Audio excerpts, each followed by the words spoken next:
Comment décarboner le bâtiment? Quels sont les matériaux d'avenir de la construction? Comment mieux trier les déchets de chantier? Quelles solutions face aux défis du confort d'été? Si ces sujets vous intéressent, vous êtes au bon endroit. Bienvenue dans Bâtir pour le climat, le podcast qui répond à toutes vos questions sur la transition environnementale dans le secteur du bâtiment. Bâtir pour le climat est un podcast du Moniteur, des cahiers techniques du bâtiment et de Négoce. Je suis Carole Ferry, directrice des rédactions. Dans ce podcast, je reçois des professionnels du secteur de la construction durable.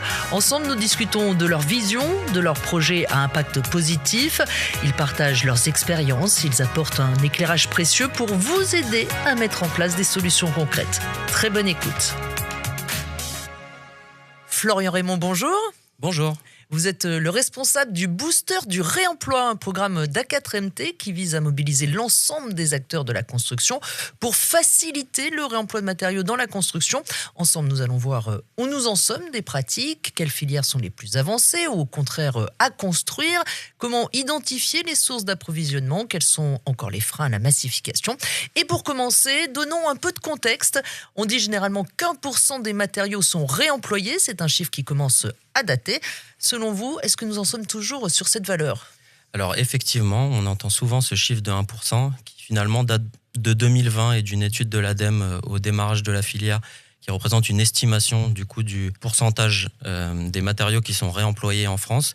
Ce chiffre, qu'est-ce qu'il nous apprend ? Il nous apprend surtout l'histoire de notre secteur. C'est-à-dire qu'on a le monde du bâtiment aujourd'hui qui est très performant pour produire du neuf, pour construire, gérer des déchets et pas du tout pour transformer la matière et pour la conserver. Donc aujourd'hui, c'est très difficile d'avoir des chiffres consolidés car le réemploi reste une pratique qui est diffuse et sur lesquelles on a des difficultés à récolter l'ensemble de la traçabilité. En revanche, avec les différents acteurs de l'écosystème, on estime qu'on est toujours entre 1 et 2%. Donc finalement, ce chiffre est toujours plus ou moins d'actualité. On aimerait être meilleur, mais le fait est que pour le moment, on estime être toujours aux alentours de cette... En 5-6 ans, il y a quand même eu une évolution. Donc, Tout à fait, on a vécu une évolution, mais on a vécu aussi, on aura l'occasion, je pense, d'en reparler, mais beaucoup de projets pilotes expérimentaux avec des grosses ambitions et un peu moins de massification. Et c'est peut-être là le point de bascule qu'on est en train de vivre. Alors, est-ce qu'on peut dire qu'on en est toujours au stade de l'expérimentation ou est-ce que quand même on commence un peu à changer d'échelle ?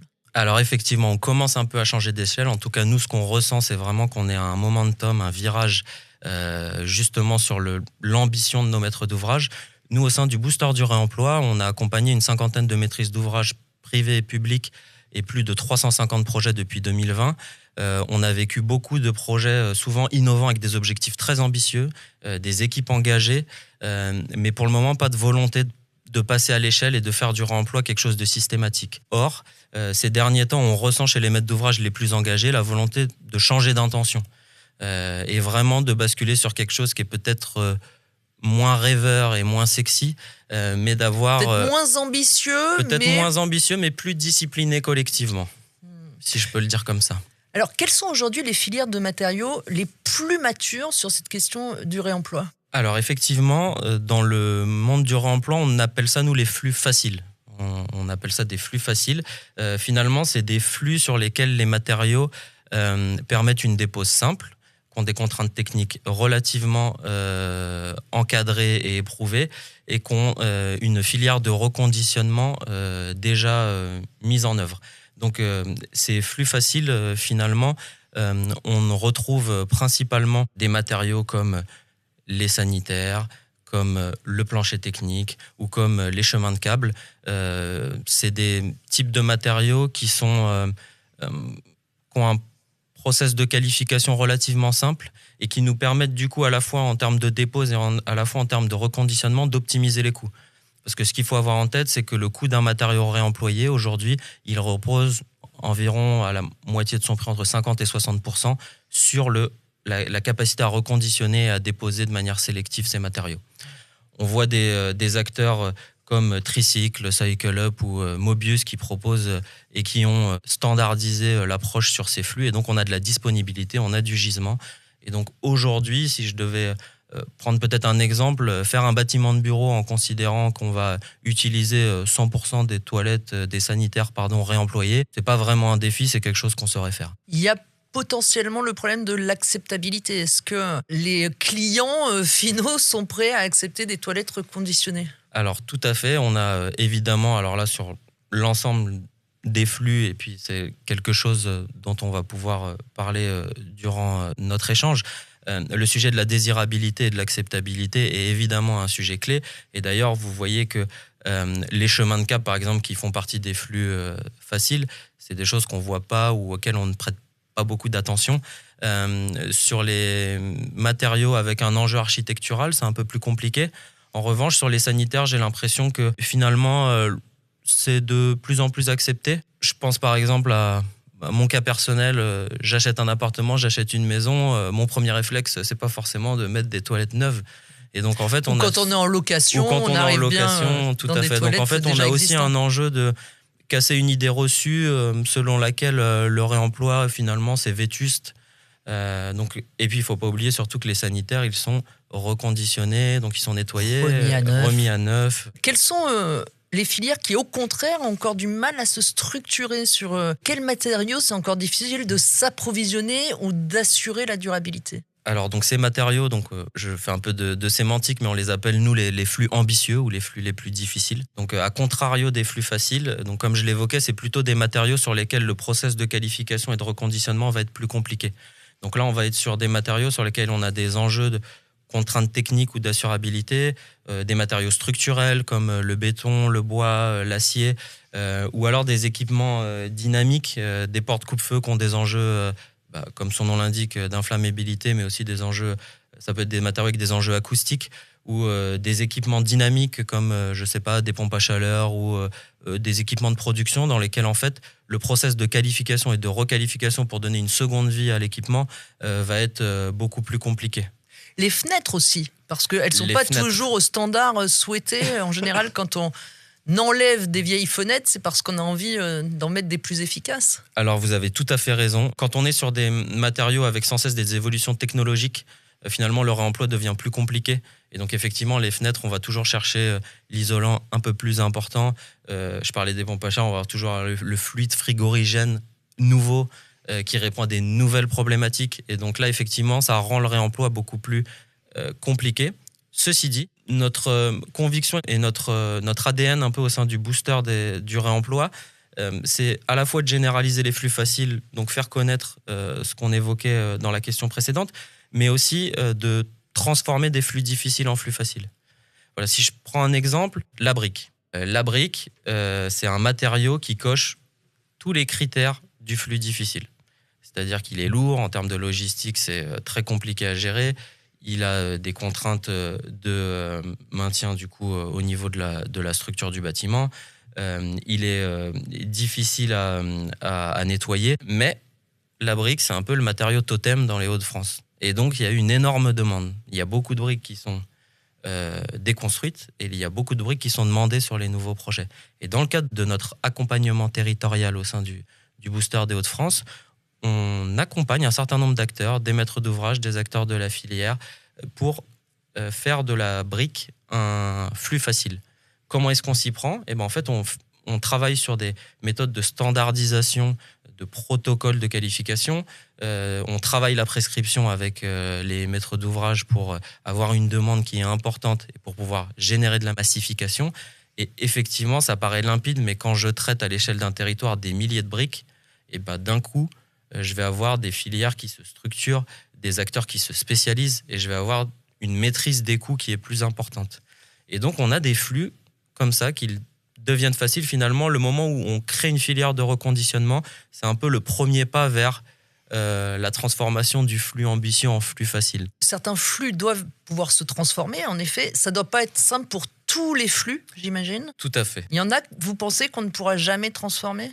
Je pense qu'il y a certains flux qu'on ne pourra jamais transformer, oui, effectivement. Vous pensez à quoi ? Je pense notamment au béton sur les murs porteurs. Ça me paraît très compliqué vu les enjeux assurantiels et de garantie décennale. Il y a quand même cette question du réemploi et du recyclage.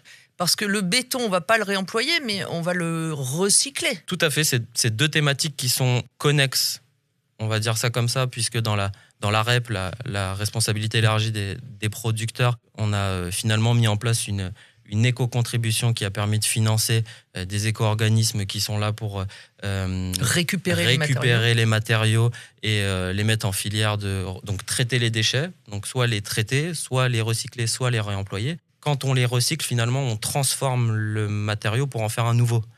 Quand on le réemploie, on le reconditionne un petit peu, mais on le réutilise tel quel. Grosso modo. Grosso modo.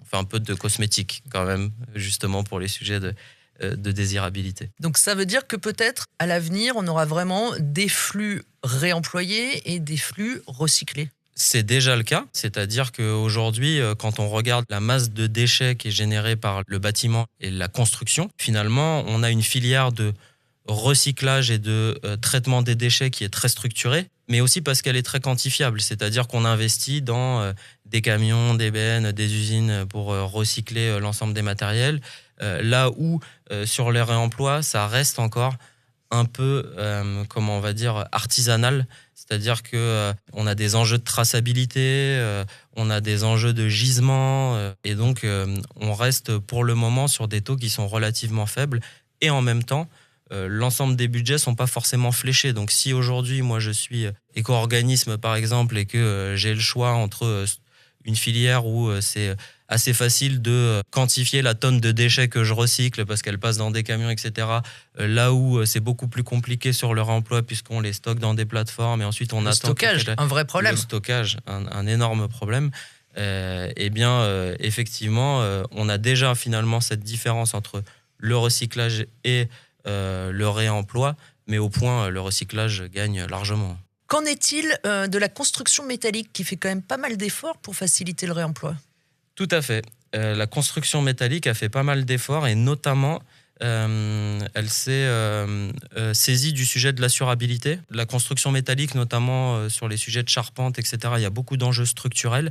Et on sait que le réemploi, une des problématiques, c'est le risque assurantiel. On a tendance à dire qu'on fait du neuf avec du vieux, donc on donne une seconde vie aux matériaux. Et donc, on a le sujet de finalement tous les aléas qui sont liés à sa précédente vie et comment je les intègre et comment je fais pour m'assurer et pour garantir la bonne fonctionnalité finalement du matériau. Et donc, sur le sujet notamment des charpentes métalliques, on a le CTICM, qui est le Centre technique industriel de la construction métallique, qui a travaillé sur des règles de l'art et sur des méthodes de mise en œuvre de la charpente métallique qui ont été validées avec un certain nombre d'organismes de contrôle et qui permettent de rassurer le maître d'ouvrage sur l'assurabilité de son bien ou de la mise en œuvre de ce matériau. Sur les lots techniques, notamment l'électricité ou ventilation, climatisation, etc., on en est où ? Alors sur les lots techniques, comme je l'évoquais, on est plutôt sur des flux ambitieux. Ceci dit, on voit fleurir des acteurs qui se sont saisis du sujet, des nouvelles filières de reconditionnement sur les ventiloconvecteurs, sur les disjoncteurs, sur les équipements électriques. On peut citer des gens comme Proclus ou comme Réseau ou comme Circlable. Et donc, on y va tout doucement. Je pense aussi que les lots techniques, on a un enjeu d'embarquer les industriels. Sur les lots techniques, on a beaucoup d'achats de matériel qu'on trouve chez des distributeurs et je pense qu'il y a un travail main dans la main entre à la fois les industriels et à la fois les entreprises. L'une de vos missions, c'est d'inciter les maîtres d'ouvrage à demander du réemploi dans leurs projets. Est-ce que ça fonctionne ? Quels sont les arguments que vous avez pour les convaincre ? Alors pour être honnête, la plupart des maîtres d'ouvrage qu'on rencontre sont convaincus par l'intérêt du réemploi. Par conviction ou dans le neuf parce que ça permet quand même de... Alors les raisons sont diverses et variées, mais je dirais qu'il y a 3 grands piliers quand même qu'on retrouve. Il y a le sujet du carbone, l'empreinte carbone de manière générale, et là effectivement on retrouve dans le neuf la RE 2020 avec le fait que les matériaux réemployés pèsent 0 en carbone, etc. Donc effectivement ça apporte une souplesse. On a évidemment des sujets d'enjeux réglementaires et de reporting, et puis on a le sujet de la résilience. C'est quand même une manière de se reconnecter au local et de se décorréler complètement des fluctuations du coût de l'énergie, du coût des matières, des problématiques d'approvisionnement dans un monde qui est de plus en plus instable. Si on regarde les 10 dernières années, On a vécu quelques crises. Et en ce moment. Et en ce moment même. Et donc, il y a un peu ces 3 thématiques-là. Et au sein des maîtres d'ouvrage, finalement, nous, on identifie vraiment 2 typologies de maîtres d'ouvrage chez nous. On a plutôt les acteurs qui se mettent à faire du réemploi. Donc, ils sont un peu au niveau 0. Et donc là, effectivement, rejoindre un collectif où on a accompagné énormément de maîtres d'ouvrage, avoir accès aussi à ces petits copains qui ont déjà fait des opérations, ça rassure, c'est un peu une mine d'or pour eux. Et ensuite, on a les pionniers, ceux qui sont le plus matures, qui sont avec nous depuis la première heure. Et chez eux, on sent vraiment une impulsion en ce moment qui est souvent, elle est incarnée par une personne généralement dans l'entité, qui n'est pas forcément le dirigeant, qui peut être quelqu'un d'opérationnel, quelqu'un côté RSE, peu importe. Mais il y a cette volonté de se dire, OK, on l'a fait, c'est faisable le réemploi finalement. Et en plus, on a fait des sacrées références avec des objectifs très ambitieux. Maintenant, comment on fait pour passer à l'échelle? Et si on se disait, allez, on fait un peu de réemploi partout, qu'est-ce que ça change pour mes équipes? Comment je transforme mon métier? Et qu'est-ce que ça va impacter sur la filière? Je pense que les gens qui sont effectivement convaincus et qui sont imprégnés du sujet du réemploi ont bien compris que les maîtres d'ouvrage avaient une énorme part à jouer dans la structuration de la demande, un peu comme je l'ai expliqué avec la brique. C'est-à-dire à partir du moment où il y a une demande des donneurs d'ordre, d'un coup, toute la filière se met en mouvement pour répondre à la demande. Alors ensuite, est-ce que les entreprises de construction suivent vraiment le cahier des charges? Est-ce qu'elles jouent le jeu d'avoir 20-30% de réemploi comme ça leur est demandé par le maître d'ouvrage? Pour être honnête, on voit une belle dynamique chez les entreprises de travaux.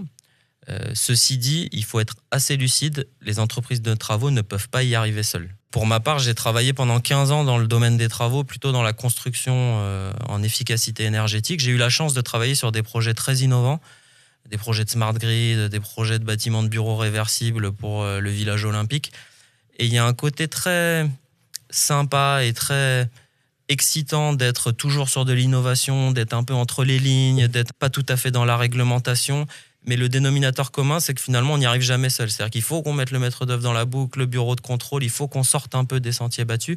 Et finalement, dans le réemploi, c'est un peu la même chose. C'est-à-dire qu'aujourd'hui, on n'est pas encore à un niveau où les pratiques de marché sont standardisées. Et donc, l'entreprise travaux, elle a l'obligation de travailler avec les plateformes de reconditionnement, avec le maître d'ouvrage, puisque dès qu'on va identifier un gisement, on va peut-être pas identifier ce que voulait exactement le maître d'ouvrage, donc on a un effet d'opportunité. Il faut qu'on puisse avoir accès tout de suite au maître d'ouvrage pour lui dire on avait identifié peut-être ce matériau-là, mais j'ai celui-là qui arrive. Est-ce que ça vous intéresse? Est-ce qu'on pourrait pas moduler un peu l'objectif? Sachant que un objectif, c'est toujours associé à des pénalités. Je me mets à la place de l'entreprise travaux. Un matériau réemployé, par définition, il doit exister quelque part. Comment je fais pour m'assurer que j'ai fait tous mes meilleurs efforts pour trouver ce matériau? Et comment le maître d'ouvrage peut me taper dessus, entre guillemets, s'il considère que j'ai pas fait mes meilleurs efforts? Enfin, il y a toute une méthodologie et un changement des pratiques, tout simplement, à imaginer. Alors évidemment, il y aura toujours des entreprises travaux qui ne joueront pas le jeu et qui laisseront ça comme une petite clause dans un article en se disant de toute façon, ils pourront jamais démontrer que j'ai pas fait mes meilleurs efforts. Ça arrive, mais le constat quand même, c'est que dans les réussites qu'on a, et j'en parlerai peut-être un peu après, le dénominateur commun, c'est l'humain et la place qu'a pris le réemploi dans le projet. C'est-à-dire que c'est un peu un projet dans le projet. Et comme c'est un projet dans le projet, si on veut que ça réussisse, il faut un chef de projet, donc quelqu'un qui se saisisse du sujet de A à Z. Il ne faut pas qu'on se dise, là on est en phase conception, c'est l'AMO qui regarde les gisements, moi je suis en phase travaux, mais là je vais passer un marché à un sous-traitant, donc ce sera mon sous-traitant qui s'en occupera. Non, il faut que vraiment, là où je suis convaincu, c'est que l'entreprise travaux, c'est le facteur clé de succès d'une opération, mais pas tout seul. Alors on va essayer de voir ce qui bloque dans cette massification du réemploi. Sur le prix, déjà, on en a parlé un petit peu, l'idée la plus répandue est que les matériaux de réemploi coûtent plus cher que le neuf. Vous confirmez? Alors sur le coup, il y a beaucoup de fantasmes. Ce qu'on observe, je vais essayer de me prêter un exercice pas facile, mais qui a le mérite de dresser un effet de synthèse sur 2 points majeurs. Les flux faciles sont plus compétitifs. Et donc là, on arrive dans le moment où on a les acteurs de la filière qui vont plutôt dire les flux faciles, c'est compétitif, c'est moins cher. Voilà. Et effectivement, quand on se compare à des matériaux bas de gamme où l'enjeu est uniquement le prix, on va quasiment tout le temps trouver un matériau neuf moins cher que le matériau réemployé. En revanche, comme je l'évoquais précédemment, les flux faciles ont cette capacité à avoir des filières de reconditionnement industrialisées qui permettent d'optimiser les coûts.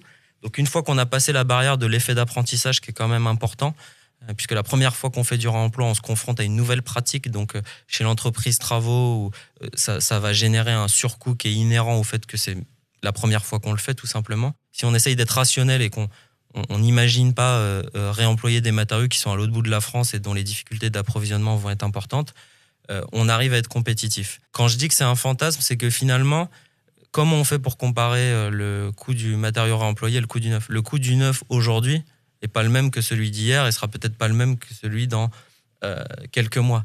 Notamment par rapport à ce qu'on évoquait sur la géopolitique mondiale actuelle, les problématiques d'approvisionnement du matériel, l'évolution du coût de la matière première, etc. Et donc le deuxième point qui est très important pour moi dans cette équation économique du réemploi, c'est le fait qu'avec le réemploi, on se reconnecte au local. On se décorrèle complètement des fluctuations géopolitiques, des contraintes d'approvisionnement, des évolutions de coûts de matière. Aujourd'hui, on a l'habitude dans le neuf de avoir un prix compétitif, un matériau dans lequel on extrait des ressources à l'autre bout du monde, que finalement on achemine à un autre bout du monde pour le mettre en œuvre et ensuite on le fait approvisionner sur le chantier. Je pense que ce monde-là, il a tendance à disparaître.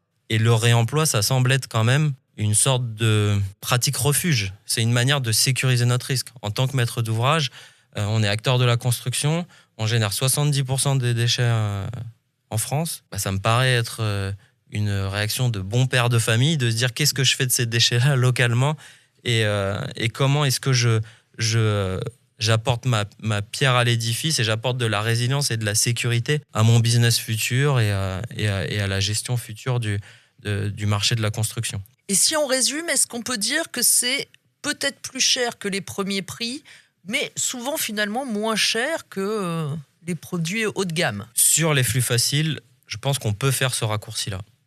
Moyennant qu'on nous trouvera toujours un matériau sur lequel c'est pas vrai, mais dans la grosse proportion des matériaux dits faciles, on va arriver à cet effet de synthèse que vous évoquiez, qui est un peu provoquant, mais j'aime bien, je pense que c'est assez vrai.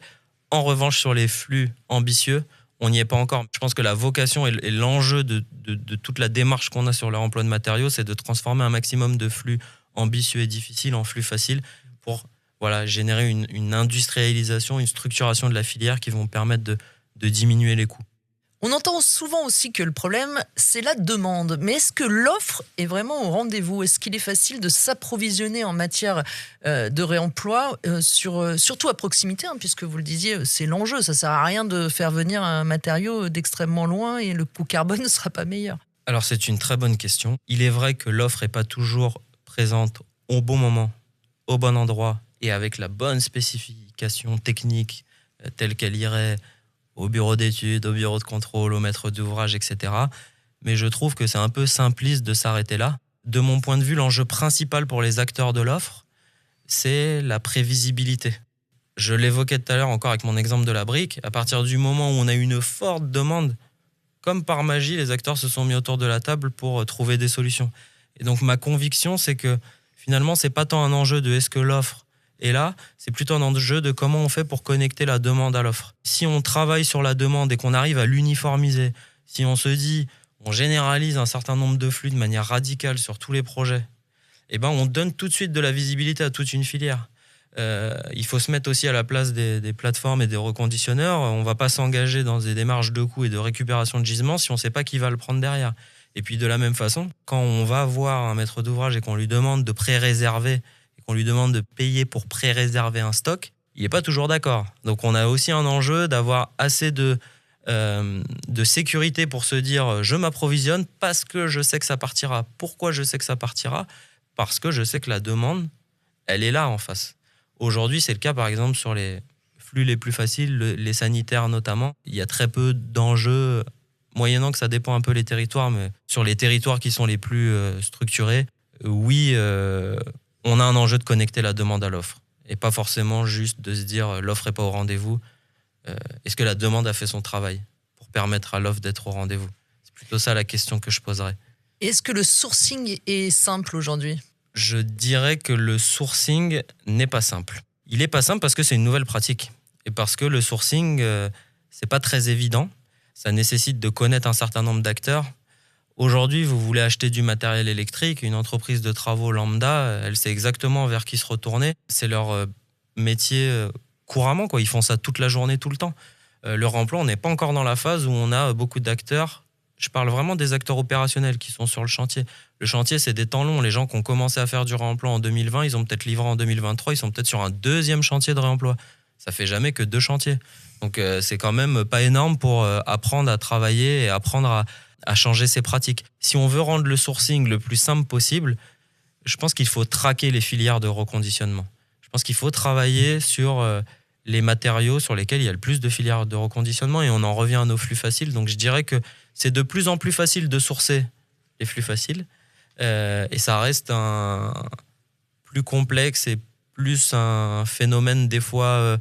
un petit défi. Un petit défi, voilà, exactement, où des fois il y a un enjeu territorial. On parle de la brique, il y a beaucoup de demandes de briques en Hauts-de-France et pas forcément partout ailleurs sur le territoire. Donc on a aussi cet enjeu-là. Donc le sourcing, il n'y a pas vraiment de méthode. Et si je me mets à la place de l'entreprise travaux, comment je m'y prends, par où je commence, en ayant en tête que peut-être je ne trouverai pas le matériau.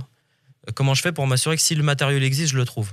Et que du coup, je suis serein par rapport à mes engagements et mes objectifs qu'on m'a fixés, qui sont parfois associés à des pénalités. Enfin, un objectif sans pénalité, finalement, c'est pas tout à fait un objectif. Donc voilà. Donc effectivement, le sourcing, c'est vraiment la nouvelle pratique pour l'entreprise travaux qui est la plus impactante du fait de se lancer dans le réemploi. Comment on peut améliorer ça ? Vous allez avoir l'impression que je radote, hein, je suis vraiment désolé, mais généraliser les flux faciles.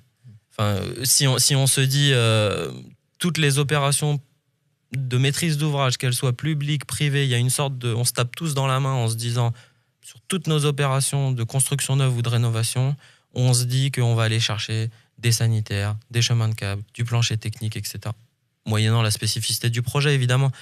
Eh bien, en fait, on crée une vague de demandes qui va obliger la filière à se structurer et qui va, du coup, multiplier le nombre d'acteurs, qui va rationaliser les coûts et qui, du coup, va rendre simple le sourcing. On peut imaginer demain qu'on ait une gamme réemployée chez des distributeurs classiques style Point P ou Sonépar ou autre. Et c'est peut-être ça le futur des flux faciles et c'est peut-être ça le fantasme ultime qui nous démontrera que le réemploi a réussi sa mue. Est-ce qu'il faut inciter les entreprises également à mieux gérer l'offre de réemploi lors de la dépose ? Parce que là aussi, il faut une vraie volonté quand même d'organiser le process. Alors la réponse est oui. Effectivement, il faut les inciter à faire plus et mieux, car le réemploi, à leur niveau aussi, change les pratiques. Une entreprise de dépose, de déconstruction, elle a eu l'habitude de tout casser, de tout mettre dans une filière de déchets et de recyclage. Et donc là, on change un peu les pratiques, à la fois en termes d'intégration dans un planning, en termes de pratiques purement opérationnelles. Il y a ce qu'on appelle la dépose soignée. Et donc, dans la dépose soignée, on a 2 gros enjeux. On a à la fois la prévisibilité, c'est-à-dire qu'est-ce que j'ai besoin de récupérer sur mon chantier là, que je dois déconstruire.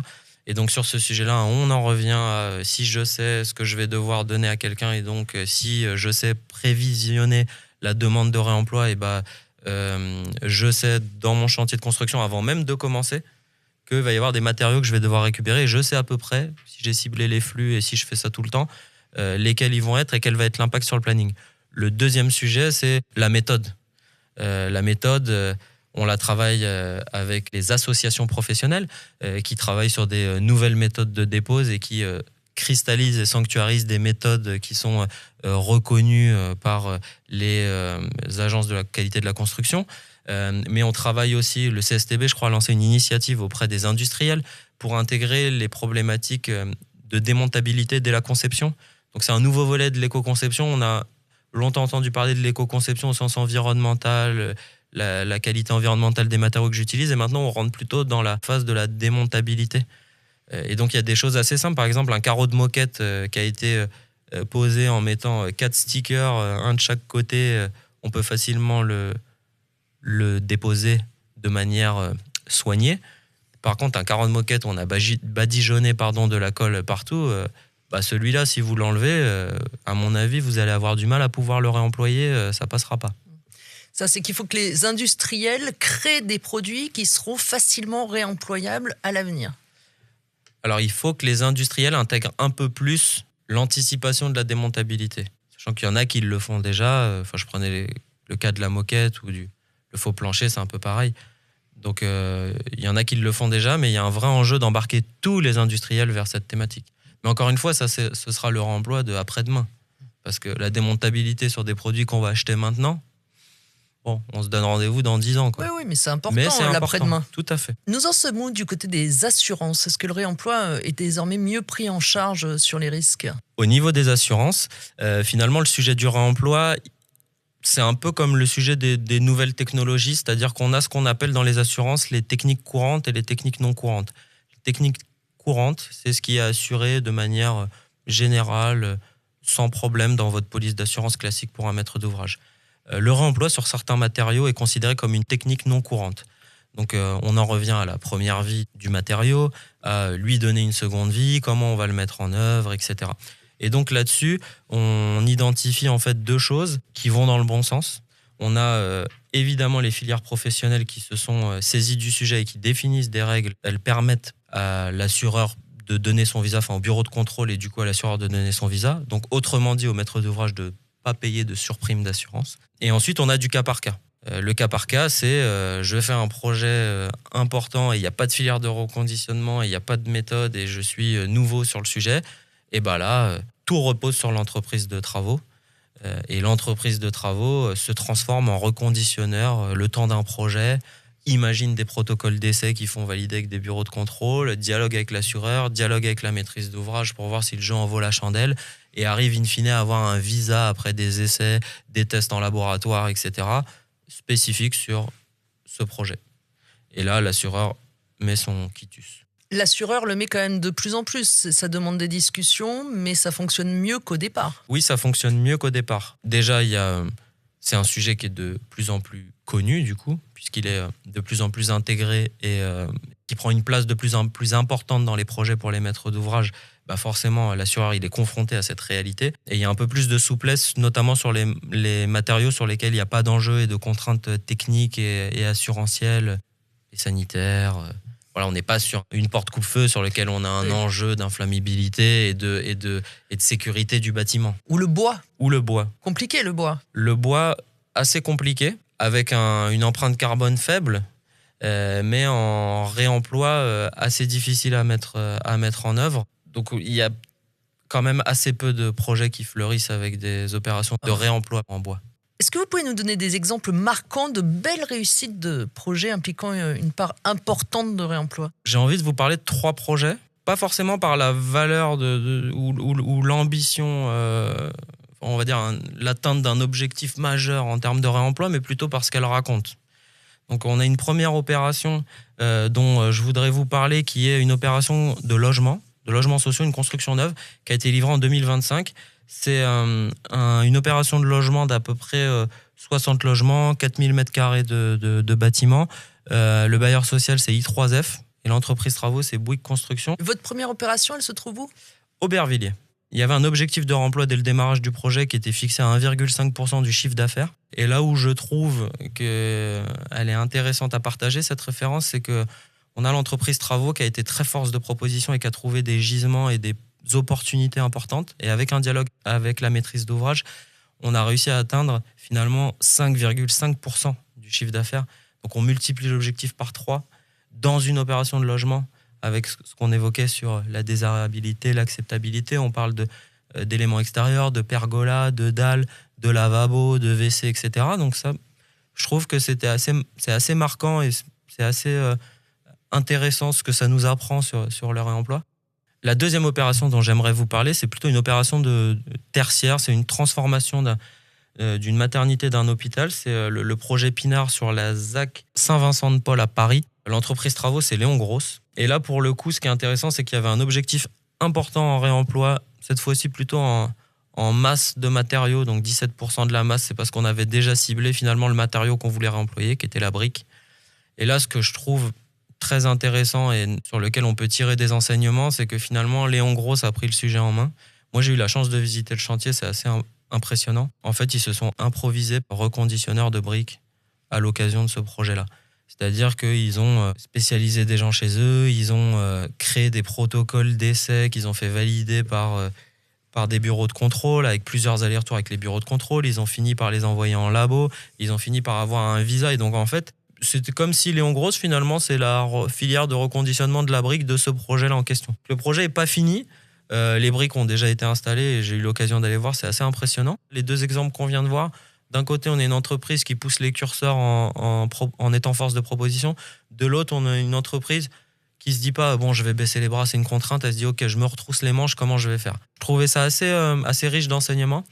Et la dernière opération, c'est la tour CB21 à la Défense, qui a fait l'objet d'une rénovation importante en site occupé, qui a été gérée par Covivio et l'entreprise, c'est Vinci.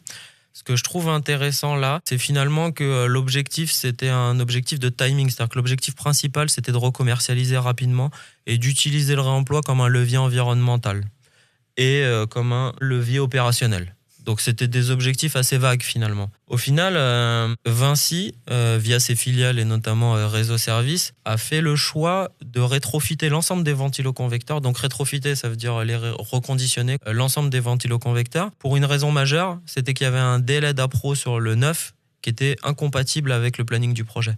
Donc en fait là, le réemploi de ces ventiloconvecteurs a permis de tenir le planning. Là où on n'arrête pas de se dire depuis le début de la journée que finalement, leur emploi, c'est plus compliqué, ça ajoute de la complexité organisationnelle, etc. Donc, je trouvais ça assez intéressant.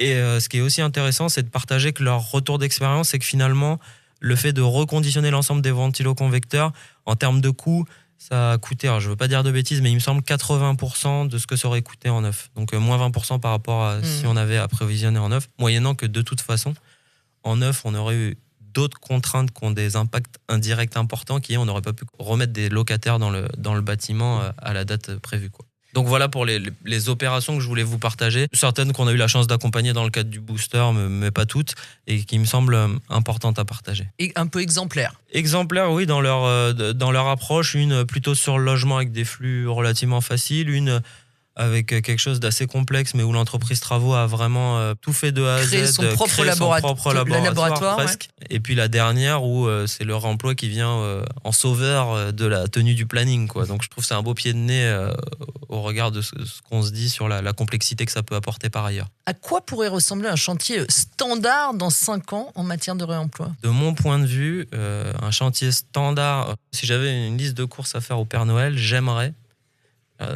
ça n'engage que moi, j'aimerais que l'ensemble des chantiers en France, qu'ils soient pour du logement, du tertiaire, pour du maîtrise d'ouvrage public ou privé, ce soit finalement une trentaine de flux faciles, identifiés et imposés par la maîtrise d'ouvrage auprès des entreprises.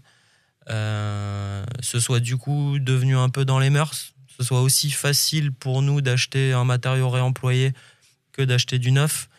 Donc ça sous-entend qu'on aurait des gammes de matériaux réemployés chez les différents industriels ou chez les différents distributeurs ou plateformes de distribution des entreprises du BTP. Ce serait déjà pas mal, je pense. Et vous y croyez? J'y crois, ouais. J'y crois, mais je pense qu'encore une fois, il va falloir que les maîtrises d'ouvrage en fait, imposent le niveau d'exigence, qu'ils donnent le là. C'est les donneurs d'ordre, ils sont la première étape de la filière. Et donc, j'y crois vraiment. D'ailleurs, à ce titre, avec nos petits copains de Cycle Up, Alliance Économie et de l'IFPEB, on avait travaillé il y a quelques années sur une étude de l'équation économique du réemploi en 2023. Et on est en train de travailler sur un tome 2, sur une suite. Et cette suite, on a décidé de ne pas l'orienter sur une mise à jour simple de l'étude où on dirait « Ah tiens, comment évoluer le coût du réemploi ?» On s'est dit « Ok, comment on fait pour passer la seconde ? Comment on fait pour massifier et généraliser ?» Et donc, c'est aussi ça qui guide un peu notre ADN tous les matins quand on se lève. C'est qu'on aimerait, à l'issue de cette étude, arriver à fédérer, je ne sais pas, une centaine d'acteurs. Ce serait bien pour commencer. Une centaine de maîtrises d'ouvrage qui s'engagent avec nous, collectivement, à généraliser. Alors, c'est peut-être pas 30 flux tout de suite, c'est peut-être 5, 6, 7, c'est peut-être différent en fonction des opérations de logement et du tertiaire. Soit, mais je pense que c'est vraiment un élément clé parce que ça donnerait un signal très fort à l'ensemble de la filière. Et aujourd'hui, ça reste encore artisanal et faudrait pas que nos filières de reconditionnement s'essoufflent un peu, quoi. Vous nous avez cité beaucoup 3, 4 flux faciles. Vous dites 30. Il y a quand même une grosse marge. Alors, vous nous avez parlé de la brique, mais quels pourraient être les autres matériaux à venir qui intégreraient les flux faciles ? J'imagine effectivement la brique, c'est une très bonne remarque. L'exemple des ventiloconvecteurs sur la tour CB21 est assez intéressant, d'autant que les ventiloconvecteurs, on en trouve beaucoup dans les bâtiments de bureaux. Donc, dans le cadre de rénovation de bâtiments de bureaux, ça pourrait être intéressant. On a peut-être des sujets de charpente métallique pour les bâtiments logistiques notamment. Après, aujourd'hui, là j'en ai cité 4-5 parce que je voulais pas faire une liste à l'après-vert, mais justement lors de cette étude sur le coût du réemploi, on s'est posé la question des flux les plus compétitifs. Et on en identifie aujourd'hui entre 10 et 15. Donc je vous les ai pas tous cités, mais on a des sujets comme les blocs lumineux pour mettre la signalisation, les issues de secours. On a un certain nombre de portes, les lavabos. Moi je dis sanitaires, mais en fait il y a les sanitaires, les lavabos. On peut avoir également les chemins de câbles. Il y a de plus en plus de disjoncteurs. Enfin voilà, il y a pas mal d'équipements. En fait, ce qui serait intéressant, c'est de se dire collégialement, si on se réunit tous, lesquels on standardise partout. Parce qu'on n'a pas tous les mêmes contraintes au quotidien, puis on n'a peut-être pas tous les mêmes convictions, mais quelle est la promesse qu'on prend tous ensemble ? À titre personnel, Florian Raymond, à quand remonte votre engagement en faveur de l'environnement ? Je ne vais pas vous dire que je suis tombé dedans quand j'étais petit, mais j'ai eu plutôt une révélation lors de mes études. En fait, j'ai découvert un peu par hasard, je dois l'avouer, parce que je me cherchais la filière génie thermique et énergie. Et lors de mon DUT, j'ai rencontré des interlocuteurs et notamment des professeurs qui nous ont pas mal fait faire de travaux pratiques sur les énergies renouvelables. Et ça a éveillé ma conscience en fait sur le sujet de l'environnement. Et depuis, j'ai toujours travaillé alors au début plutôt dans la partie énergie renouvelable et efficacité énergétique au sein d'une entreprise de travaux. Aujourd'hui, plutôt avec une ambition un peu plus importante d'accompagner les acteurs de l'immobilier dans une transformation globale sur tous les sujets environnementaux. Et à titre personnel, si je peux vous raconter une petite anecdote, j'ai acheté une maison il y a à peu près 1 an et j'ai installé un poêle à granulés réemployé. C'est-à-dire que je l'ai récupéré chez un ami qui me l'a revendu et il avait peut-être 1 an ou 1 an et demi de fonctionnement. Et je vous cache pas que ça a été la croix et la bannière. Voilà. Donc je vous le dis de manière complètement humble, j'ai galéré pour trouver un artisan qui voulait bien me le poser. Pour que ce soit assuré. Pour que ce soit assuré. Et voilà. Et donc, c'est quelque chose. Si c'était à refaire, je le referai quand même. Je le referai. Merci Florian Raymond. Merci, c'était un plaisir.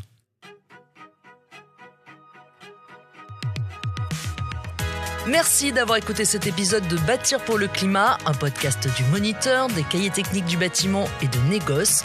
Abonnez-vous, partagez l'épisode avec votre entourage et laissez un commentaire sur votre plateforme préférée. Bâtir pour le climat, c'est aussi le nom de l'événement pour lequel vous pouvez retrouver toutes les informations sur notre site bâtirpourleclimat.com. À très bientôt pour un nouvel épisode.